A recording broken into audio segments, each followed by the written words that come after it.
자, 시작하겠습니다. 뮤지컬 경동 수정실록 예술 영상입니다. 이번에 사면이 올라오죠? 사면 맞지? 제가 초대연을 봤었고요. 이번 올라온 게 아마 사면일 겁니다.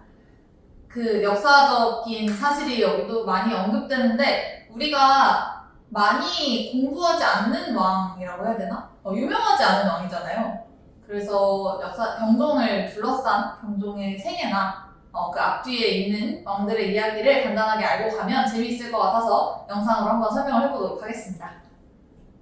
자, 극에 대한 내용이 스포일러가 될 수 있는데 근데 뭐 어차피 역사가 다 스포잖아요? 그래서 보시면 더 재밌을 겁니다. 분명히요.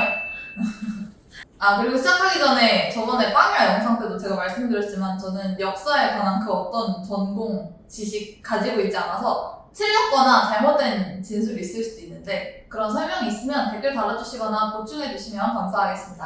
자, 그럼 시작할게요. 경종수정실록은 3인극이고요. 등장인물 소개를 먼저 하자면 먼저 경종, 본명은 이윤, 조선의 제20대 왕이 주인공이고 그리고 경종의 이복 동생인 연인군이 나옵니다. 극 중에서는 연인군이라고 설명이 되고 본명은 이금, 나중에 조선의 21대 국왕인 영조가 됩니다. 홍수찬이라는 인물이 나옵니다. 이 극에서 만들어낸 가상인물이고 이 앞에 있는 두 캐릭터와는 다르게 실존 인물이 아니고요. 모티브로 한 인물은 나오는데 이따가 관련된 이야기가 나올 때 언급해 보도록 하겠습니다. 수찬은 관직명이고 본명은 홍주형이고요. 직업은 사관입니다. 왕 옆에서 이렇게 아무거나 다 적는 사람. 막 전하께서 변비에 걸리셔서 오늘 응가하는데 오래 걸리셨다. 이런 얘기 나까지 다 적는 그런 사관들 있죠? 그런 역할을 하는 사람이고 경종과 어렸을 때부터 친구인 컨셉으로 나옵니다. 자, 먼저 이 그 역사적 인물들과의 관계를 알아보기 위해서 간단하게 가계도를 한번 살펴보겠습니다. 경종 이전의 왕은 조선의 제19대 국왕 숙종이었고 숙종한테는 부인이 여러 명이 있었는데 그 부인들을 우리가 다 알 필요는 없고 이 극에서 우리가 이해를 위해서 꼭 알아야 하는 인물들은 3명이 있는데 첫 번째는 인현왕후, 인현왕후, 희빈 장씨, 우리가 장희빈이라고 부르는 사람이죠. 그리고 숙빈 최씨가 있습니다. 숙빈 최씨는 인현왕후를 모시던 무술이었다는 거 알고 계시면 되겠습니다. 인현왕후는 그 슬아의 자식이 없었고 희빈 장씨의 아들이 이 뮤지컬의 주인공인 20대 국왕 경종, 그리고 숙빈 최씨의 아들이 나중에 21대 국왕 영조가 되는 극 중에서 연인군이라고 언급되는 사람입니다. 잠깐 딴 얘기인데 극 중에서는 희빈 장씨가 등장을 하진 않는데 경종의 꿈속에서 경종이 어머니를 부르는 장면이 있어요. 거기서 그 넘버에 장희빈의 목소리만 나와서 노래를 부르는데 그 목소리는 아마 변하지 않았다면 최현우 배우의 목소리일 겁니다. 그런데 정말 얼마나 아름다운지. 그 우리나라 역사에 유명한 아름다운 사람들이 많이 있잖아요. 실록에, 기록에 아름답다라는 기록이 있는 사람이 내가 찾아본 바로는 아닐 수도 있어요.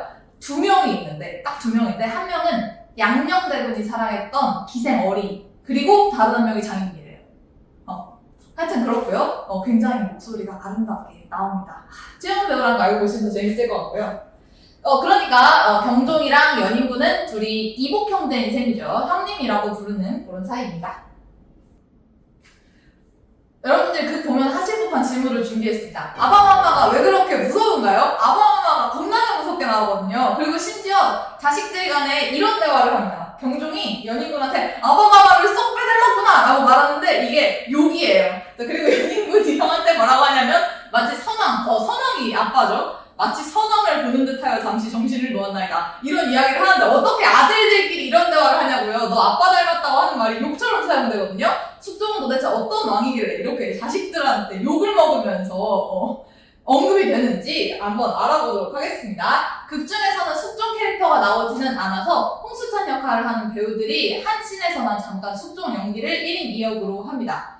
숙종은 제19대 국왕이 되겠습니다. 숙종의 정치는 한마디로 이야기하면 황국정치라고 할 수 있습니다. 우리가 역사에서는 분당이라고 얘기하는 그 정치적 당파를 왕의 입맛대로 휙휙 바꾸면서 그 가장 힘이 센 당파를 결정할 때 왕이 또 다른 당파 애들을 막 다 죽이고 이렇게 하면서 그 붕당을 이용하는 정치를 황국 정치라고 하는데 숙종이 그 정치를 하면서 신하들을 많이 죽였어요. 어떤 이제 과정들을 통해서 숙종이 황국 정치를 했는지 또 이 과정에서 경종과 연인군 그리고 이제 처음 중전이었던 인현왕후랑 장희빈과 숙빈 씨는 또 어떻게 이용당했는지를 간단히 한번 살펴보도록 하겠습니다. 붕당 정치는 이제 막 다 얘기를 하자면 너무너무 길고 막 복잡하고 붕당의 시작이 어디냐 예속 논쟁인데 막 상복을 인내 만에 들어는 보셨죠? 저도 들어만 봐서 정확히 모릅니다. 여기부터 얘기하려면 너무 복잡하고 재미없으니까 딱 그게 나오는 요걸 알면 그걸 볼 수 있는 만큼만 공부를 한번 해보도록 하겠습니다. 서인은 숙종의 외척 세력이었어요. 서인의 힘을 등에 업고 인현왕후가 왕비가 되었습니다. 그런데 그 숙종의 외척 세력이었고 숙종이 막 왕이 됐을 때는 서인들의 세력이 너무너무 컸어요. 그래서 이 서인 세력을 견제하기 위해서 장희빈이라는 후궁이 있었는데 장희빈은 이렇게 양반가의 막 인현왕후처럼 잘 나가는 집안의 딸은 아니었지만 돈이 많은 집이었고 장희빈의 오빠인가? 정치 자금을 남인들 쪽에 대고 있어서 남인들의 지지를 받는 장희빈이 후궁으로 있었습니다. 인현왕후는 슬하에 자식이 없었는데 장희빈이 아들을 낳았어요. 그 아들이 이금, 우리 극에서 나오는 경종인데 경종이 태어나고 100일 만에 숙종이 경종을 원자로 지정을 해요. 그런데 이게 사실 말이 안 되는 게 아직 중전이 눈을 뜨고 살아있는데 나이가 그렇게 많지도 않은데 물론 이제 몸이 안 좋긴 했지만 어쨌든 중전이 두 눈을 부릅 뜨고 있는데 후궁의 자식을 원자로 지정한다는 건 신하들 입장에서는 당연히 반대할 만하죠. 특히 이제 서인 세력의 반대가 컸겠죠. 그리고 숙종은 남인들을 좀 지지해 주려는 서인 세력을 좀 누르려는 의도가 있었겠죠.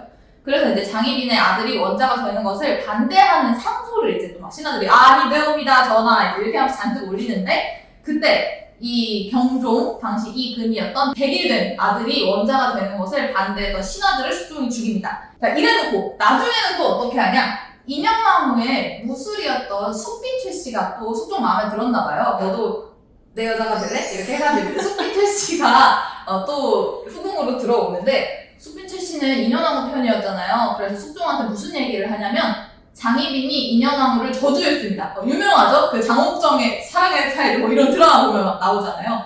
그 얘기를 이제 숙빈 최씨가 이야기를 했는데 사실 실록에는 실제로 장희빈이 인현왕후를 저주했다는 근거는 없대요.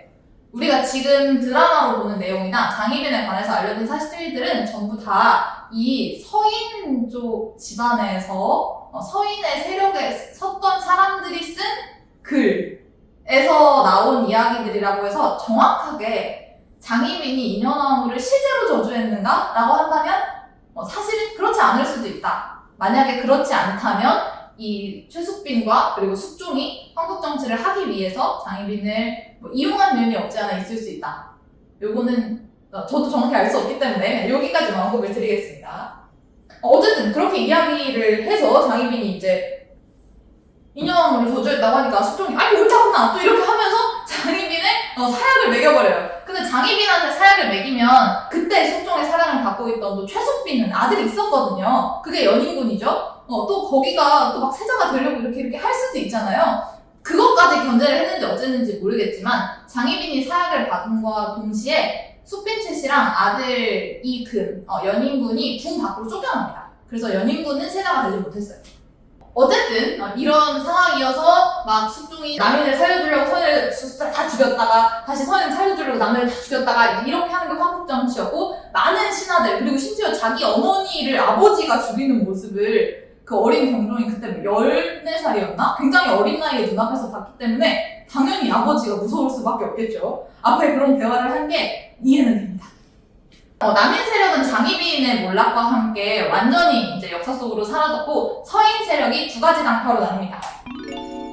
노론과 소론인데요. 이 노론에 대한 이야기가 뮤지컬에 엄청 많이 나오죠. 서인 세력의 당파 중에 하나인데 노론은 강경파예요. 뭐에 대해서 강경파냐면 이제 장희빈이 중전이었다가 사약을 받았기 때문에 죄인이잖아요. 죄인의 아들이 여전히 이제 세자 자리에 있어. 그래서 경종이 세자가 돼도 되는가에 대해서 서인 안에서도 막 여러 가지 의견이 있었는데 그 중에 죄인의 아들이 어떻게 왕이 될 수 있겠느냐라고 하면서 경종은 왕이 되면 안 된다. 연인군이 왕이 되어야 한다. 숙빈 최씨의 아들인 연인군을 지지했던 세력이 노론 세력이고 그리고 아니다. 엄마가 잘못한 거지. 애가 무슨 죄가 있겠느냐? 경종이 왕이 돼도 된다. 라고 얘기했던 사람들이 온건파인 토론 세력들이 경종을 지지해서 나중에 우리 극중의 배경인 경종시대에는 노론과 소론으로 나뉘어서 또 단파 싸움을 하게 됩니다. 자, 앞선 이제 요 이야기들을 알고 나면 그게 나오는 요 가사들이 이해가 되는데 숙종이 이런 이야기를 합니다. 네가 후궁 자식이라고 반대하는 놈들을 죽여가지고 피덩이 태어난 지 100일밖에 안 된 너를 원자로 삼았다. 그리고 네 어미가 후궁이었는데 후궁을 중전으로 올려가며 막 너를 이렇게 해줬는데 너는 어떻게 그렇게 일을 못하니? 라고 이제 숙종이 경종의 꿈에 나와서 경종을 막 꾸짖는 장면이 있는데 경종 입장에서는 억울하죠? 누가 우리 엄마를 중전으로 만들어달라고 했어요? 뭐 하여튼 이런 장면이 나오고 같은 노래에서 경종은 이런 또 가사를 부릅니다. 세자도 30년을 살았대요. 경종은 3살 때부터 왕이 된 33살 때까지 세자였습니다. 자, 그런데 이 세자로 자기가 지낸 세월을 편안하게 지낸 게 아니고 우리 엄마를 죽인 아버지 밑에서 세자 생활을 했어. 그리고 사람들이 나를 장희빈 죄인의 아들이라고 막 특히 노론 사람들이 그랬겠죠? 나를 손가락질하면서 나는 너무너무 힘든 세자 생활을 했다라고 꿈속에서 이야기하는 장면이 나오는데 앞에 그런 맥락에서 나온 가사들이라는 걸 알고 계시면 되겠습니다. 자, 어쨌든 이제 숙종이 로환으로 사망하고 늙어서 사망하고 경종이 33세의 왕위에 오릅니다. 제 20대 국왕이 되었는데 국왕이 되어서도 순탄치 않았어요. 권력을 잡는 게 어려웠죠. 왜냐하면 노론 세력들이 경종이 왕위에 오르자마자 이런 상소문을 보냅니다. 아까 그 노론 애들이에요. 전하께서 지금 아들이 없으니 연인군, 네 동생, 이복 동생을 세제로 책봉하여 주시옵소서 라고 이야기를 하는데 우리가 보통 우리한테 익숙한 글자는 세자죠? 왕의 아들. 근데 얘는 왕의 아들이 아니고 왕의 동생이기 때문에 연인군을 세제로 책봉하여 주시옵소서 라는 상소가 경종이 왕이 되자마자부터 막 엄청나게 올라와요. 그 말인즉슨 내 아들이 아니라 내 동생을 왕으로 세우고 싶어하는 사람들이 있다는 얘기죠. 그래서 결국은 경종이 이 노론 세력들의 어떤 압박에 못 이겨서 였는지 아니면 그게 나온 것처럼 경종의 계략이었을지는 모르겠지만 경종이 왕이 되고 하여튼 얼마 안 돼서 바로 연인군을 세제로 책봉하고 그리고 연인군이 세제가 된 지 보름 만에 연인군한테 대리청정을 맡깁니다. 그래서 현재 연인군이 세제에 오른 직후부터 급이 시작을 합니다. 자, 경종이 이렇게 이야기를 합니다. 왕세제에게 대리청정을 맡길 것이다 라고 하면서 제가 제일 좋아하는 넘버가 시작되는데요. 이 노래가 너무너무 신나거든요. 자, 대리청정은 무슨 뜻이냐면 사전에 이렇게 나와 있어요. 왕이 국정을 담당하기 어려울 때 아프거나 무슨 일이 있어서 그럴 때 그 후계자가 대신 정사를 돌보는 거. 후계자라고 하면 지금 경종은 아들이 없으니까 그 아들이 연인군이 되겠죠. 경종이 이제 대리청정을 한다고 해서 막 이제 홍수천이 나와가지고 역사상 이런 전례가 없었다고 하는데 사실 대리청정을 한 왕이 그렇게 없진 않아요. 세종도 문종한테 대리청정을 시켰고 그리고 경종도 숙종 시대에 대리청정을 시켰어요. 숙종은 경종한테 왜 대리청정을 시켰냐면 숙종이 말년에 자꾸 이제 노론 신하들이 경종을 세자 자리에서 박탈하고 연인군을 세자로 올리자고 이야기를 해서 약간 흔들렸나 봐요. 그래가지고 숙종이 경종한테 대리청정을 시켜서 경종이 정사를 잘 못 돌보면 세자를 폐세자시키고 다른 세자를 올리려고 대리청정을 시켰는데 경종이 대리청정을 엄청 잘했어요. 트집 잡을 게 하나도 없었던 거야. 그래서 이제 숙종이 되게 잘하네? 어떡하지? 되게 잘하네? 실수를 안 하네? 이렇게 하다가 숙종이 나이 들어서 죽어버리고 경종이 얼레벌레 왕이 된 거거든요. 그래서 경종 본인도 대리청정 경험이 있고 경종이 자기의 동생 연인군에게도 대리청정을 시켰고 연인군이 나중에 영조가 됐을 때 사도세자한테도 대리청정을 시킵니다. 그래서 대리청정은 그게 나온 것처럼 막 그렇게 전례 없는 그런 이야기는 아닌데 그렇다고 흔한 일도 아니죠. 이 대리청정에 관한 이야기는 극에서 넘버로 사실 자세하게 언급이 되는데 대리청정의 모순은 그런 겁니다. 일단 대리청정을 해라 라는 말이 왕의 입에서 나왔기 때문에 어명이잖아요. 어명은 무조건 받들어야 되는 거잖아요. 어명을 어기면 죽는 거잖아요. 근데 이게 왕의 진짜 마음이 아닐 가능성이 높아. 왜냐하면 지금 경종과 연인군은 어떻게 보면 권력 싸움을 하는 중인데 경종이 내 권력을 너한테 일임하겠다. 연인군 네가 정치를 해. 라고 하면 이건 사실은 내 부탁을 거절해. 라고 이야기하면서 부탁을 하고 있는 거예요, 왕이.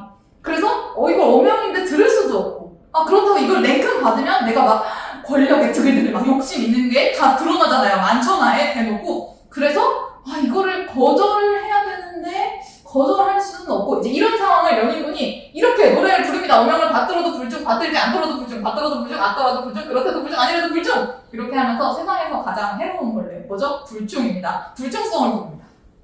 자, 세제가 이렇게 고민을 하고 있는 사이에 대리청정을 한다라고 젊은 왕이 이야기를 했는데 당연히 경종을 지지하던 소론 세력들은 연인분이 대리청정을 하는 거에 반대하겠죠. 소론 세력들이 상소문을 엄청나게 올립니다. 요렇게요. 이 일을 계기로 경종이 아마도 이거를 의도했는지도 모르겠습니다. 내 생각에는 그럴 것 같아요. 내가 대리청정을 명을 하면 연인분이 쉽게 냉큼 받지는 못하겠지. 그리고 소론 세력들이 당연히 반대를 하겠지? 그러면 나는 못 이기는 척 이 소론 세력들의 상소를 받아들여서 다시 대리청정명을 거두어야지? 아마도 그렇게 생각을 했을 겁니다. 그래서 그게 나온 것처럼 실제로 대리청정명을 거두고 그리고 이때 아까 잠깐 언급됐는데 보셨나요? 노론 사대신 이명, 김창집, 이건명, 조태채 이렇게 4명 노론 사대신이 이제 은근히 연인분 편에 서서 연인분이 대리청정을 했으면 했던 이제 사람들일 텐데 그때 이제 세자를 막 꼬드겨서 세제가 권력의 욕심을 가지게 했다라고 하면서 그 노론 사대신을 이제 관직을 삭탈하고 소론들을 또 이렇게 한두 명씩 고용하면서 경종들이 자기의 세를 불려가기 시작한 그런 사건이 되겠습니다. 자, 대리청정 관련된 일로 굉장히 중요한 그 노론 사대신들이 관직을 삭탈당하면서 기가 죽었고 그리고 이제 소론들을 한 명씩 등용하기 시작하면서 소론들의 세가 조금씩 커지고 있을 때 이 일에 정점을 찍는 사태가 하나 발생하는데 극중에서는 홍수찬이 고변서를 올리고요. 홍수찬이 자신의 목숨과 바꾸어서 그 노론 세력들이 경종을 시해하려고 한 증거를 잡아서 이제 경종한테 넘기는 장면이 나오죠. 실제로는 모코룡이라는 사람이 고변서를 썼다고 하는데 이 고변서 말고는 사실 모코룡이랑 홍수찬은 그렇게 접점이 있는 캐릭터는 아니랍니다. 그래서 아마 이제 이 고변서에서만 모티브를 가지고 와서 홍수찬이라는 인물을 새로 만들어낸 게 아닐까 싶고요. 모코룡이 올렸던 고변서에는 노론이 경종을 시해하기 위해 만든 3가지 방법이 쓰여져 있습니다. 그 3가지 방법을 3급수라고 합니다. 극중 넘버에 나오는 그대로고요. 저는 이제 여러분들이 알아보기 쉽게 노랫말이랑 똑같이 적었습니다. 첫 번째는 대급수, 서망이라고 하면 이제 숙종이 죽어서 장례를 치를 때 자비를 보내서 죽이려고 했다. 검을 사용하는 방법. 그 다음에 이제 평지수는 그를 위조하는 방법. 그 숙종이 죽으면서 세자를 바꿔라 라고 이제 유서를 썼다고 거짓말을 해서 주상을 퇴출시키려고 했다. 그리고 김상궁이라고 나오는데 원래는 지상궁이라는 사람이더라고요. 실록에 찾아보니까. 어쨌든 그 상궁에게 은을 주면서 수락상에 독약을 넣으라고 했다. 이렇게 3가지 방법을 씁니다. 근데 이게 실제로 노론들이 이렇게 하지는 않았을 거라고 생각하는 역사학자들이 많고 말도 안 되는 방법이라고 하더라고요. 근데 중요한 건 실제로 어땠느냐가 중요한 게 아니죠. 이런 상소가 올라왔으니까 경종은 예스! 지금 땡큐죠? 마침 노론들을 일망타진할 기회가 온 겁니다. 그래서 이제 이 상소를 계기로 경종이 유배가 있던 노론 사대신을 죽이고 관련된 사람들을 막 문초하고 이제 이런 일들이 벌어집니다. 왕이 신하들을 열어 죽이는 일을 사화라고 합니다. 사화가 많이 일어났었죠. 우리 역사에도 이렇게 앞에 일어난 연도를 붙여서 땡땡 사화 이렇게 하는 것들이 많은데 경종의 극중에서도 아이고 나도 신하들을 많이 죽였으니 꼼짝없이 사화라고 불리겠구나 라고 하면서 슬퍼하는 장면이 나오는데 네, 사화라고 불립니다. 무슨 사화라고 불리냐면요. 신임사화라고 불립니다. 요거는 한국민족문화 대백과사전에 있는 글을 제가 좀 정리해서 가지고 온 건데 노론 사대신들이 다 죽었고 구청에서 처단된 자 중에 정법으로 처리된 자가 20여인이고 장형, 이제 형벌받아서 죽은 자가 30명 정도고 가족으로 체포되어서 교살된 자가 13명, 유배된 자가 114명, 스스로 목숨을 끊은 분노자가 9명, 면좌된 자가 아들이라서 죽은 자가 173명에 달하였다 라고 하는데 많이 죽였죠? 근데 숙종에 비하면 아무것도 아니긴 한데 어쨌든 경종이 극중에서는 그리고 실제로도 좀 마음이 유약한 그런 임금이었어서 굉장히 아마 스트레스를 받는 상황이었을 겁니다. 이때 사실은 홍수찬이 적었던 것처럼 노론들의 어떤 중심점이라고 해야 되나? 노론의 구심점은 당연히 연인군이고 노론들이 경종을 죽이려고 하는 이유가 있었다면 당연히 연인군을 왕으로 세우기 위해서겠죠. 그래서 그 영무의 시발점이자 중심축인 연인군도 이때 사실은 죽어마땅했어요. 경종이 여기서 연인군을 죽이라고 했으면 아무 그 변명의 여지가 없이 바로 죽었을 겁니다. 근데 경종이 아마도 동생을 사랑해서 그랬는지 아니면 경종이 이제 아직도 아들이 없었기 때문에 왕한테 후계자가 없는 건 사실 굉장한 왕한테는 어떤 책임이잖아요. 후계자를 남겨서 조선의 왕실에 대를 잇는 거. 근데 이제 후계자가 없고 이복 동생 하나밖에 다음에 왕이 될 사람이 없어서 살려놨는지는 모르겠으나 경종이 이때 신하들이 이제 연인군도 죽이라고 이제 소론에서 말을 했겠죠? 근데 이제 연인군을 죽이지 않습니다. 그래서 형 때문에 연인군이 이때 간신히 살아나서 엄청나게 장수한 왕이 나중에 되죠. 그런데 연인군은 나중에 이제 영조 왕이 된 이후에 자기가 왕이 되자마자 이때 이 신임사화에 관한 막 조사를 다시 하겠다고 하면서 그때 보변서를 올렸던 목호룡을 바로 죽였어요. 이쯤 되면 이제 그게 이야기는 마무리까지 흘러가고요. 마지막 의문이 하나 남았죠. 영조가 형인 경종을 독살했나요? 영조는 유명한 형을 독살했다는 의심을 받은 왕으로 유명하죠. 실제로 영조가 경종을 독살했다. 뭐 그 사실은 그건 뭐 영조 본인밖에 모르겠죠. 영조가 벌써 죽었기 때문에 우리는 알 수 없죠. 그래서 제가 관련된 그 실록 기록을 몇 개 찾아서 가지고 왔습니다. 그리고 극 중에서는 어떻게 끝나는지 언급하지 않겠습니다. 이거는 극에서 상상해서 쓴 부분이라서 역사랑은 다르기 때문에 요거는 꼭 극장에서 확인하시길 바라겠습니다. 정말 감동적이에요. 유명한 간장게장과 감입니다. 실록을 한번 볼게요. 밤에 임금이 가슴과 배가 비틀리듯이 아팠다. 경종이 설사병을 앓았다고 해요. 다음날 여러 의관들이 임금이 어제 게장을 진어하고 이어 땡감을 진어했는데 이 게장이랑 땡감을 연인군이 임금님께 바친 거예요. 건강에 좋은 음식이라고 하면서. 땡감이라고 쓴 이유를 또 찾아보니까 그때는 생감을 그렇게 많이 안 먹었대요. 꽃감이나 홍시, 특히 꽃감을 많이 먹었대요. 우리나라 사람들. 근데 어쨌든 게장이랑 생감을 먹었는데 이는 의가에서 꺼리는 것이라 한의학에서 같이 먹으면 안 되는 음식 두 가지 탑 1이었던 겁니다. 그래서 의관들이 다른 약들을 진화할 것을 청하였다라고 경종 4년 8월 20일에 이렇게 실록에 적혀 있습니다. 이걸 먹고 경종이 설사병이 엄청나게 심해져서 알아누웠어요. 이렇게 이제 막 설사병이 엄청 심해서 화장실 들락날락 하면서 막 얼굴이 샛노래진 경종이 누워 있는데 이번에는 연인군이 부자 인삼차를 옵니다. 임금의 혼곤한 징후가 더욱 극심하여 맥박이 났고 힘이 없었다. 자, 그로부터 4일 뒤죠. 8월 24일, 경종 4년 8월 24일입니다.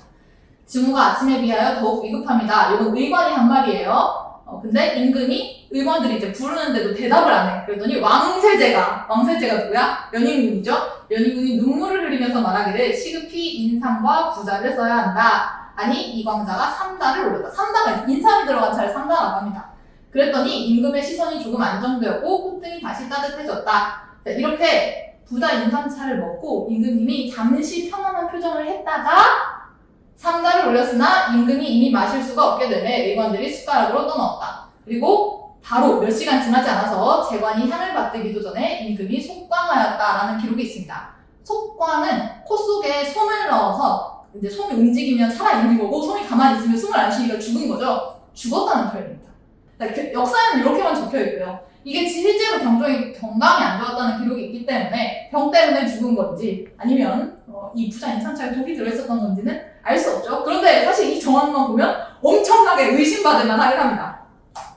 어쨌든 경종이 죽고 당시 왕세제였던 21대 국왕 영조가 즉위를 합니다. 영조는 일평생을 그렇게 형님 보고 싶다는 얘기를 많이 하면서 살았대요. 우리 형님 나한테 정말 잘해주셨고 우리 형님 너무너무 훌륭한 분이셨고 극중에 그게도 이제 마지막 부분에 나오는데 이게 이제 형 죽인 동생이라는 세간의 어떤 의심을 의식하지 않을 수는 없었겠죠. 영조가 경종을 독살했는지 사랑했는지는 역시 본인만 알 겁니다. 그리고 영조가 경종이랑 극 중에서 가장 대립하는 부분이 붕당을 어떻게 이용할 것인가에 대한 문제인데 영조는 어쨌든 이제 우리가 아는 대로 탕평 정치를 해서 본인 딴에는 그리고 결과적으로도 제법 잘 이 붕당들 간의 어떤 세력 균형이나 왕의 권력이나 이 사이에서 잘 조정을 해서 정치를 잘 했던 것으로 그리고 이제 영조의 아들인 손자 다음 왕인 정조까지도 이어져서 붕당 정치의 어떤 혼란은 정조 시대에서 마무리가 됐다고 봐야겠죠.